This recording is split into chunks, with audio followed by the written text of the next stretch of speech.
ताज्या आणि सुपरफास्ट बातम्या पाहण्यासाठी स्वराज्य न्यूज मराठीला सबस्क्राईब करा आणि बेल बटन प्रेस करा।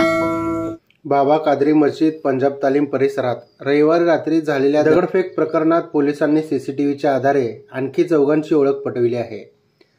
मौलाली चौधरी वय 29, अजरुद्दीन रफीक चौधरी वय 31, अरबाज मोहम्मद युसुफ पट्टीवाले वय 18, बशीर शफी अल्लाह शेख वय 23 यांना ताब्यात घेतले आहे। रविवारी झालेल्या दगडफेकीनंतर या परिसरात शांतता असून जनजीवन सुरळीत आहे।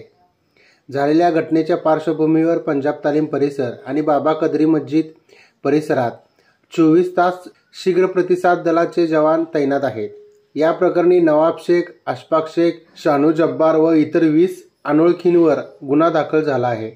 इतर आरोपींचा सीसीटीव्ही आणि माहितीदारांकडून शोध सुरू आहे।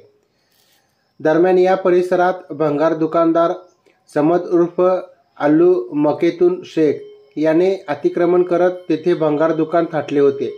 यातून वाहनधारकांना रस्ता न मिळाल्याने काही वेळा तेथील नागरिकांचे त्याच्यासोबत खटके उडत होते, अशी माहिती तेथील नागरिकांनी दिली। फौजदार चावडी पोलिसांनी याबाबत महापालिकेच्या आयुक्तांना पत्र दिले होते। या घटनेत एका गटाकडून फिर्याद दाखल करण्यात आली आहे। दुसऱ्या गटातील काही सदस्य जखमी झाले आहेत।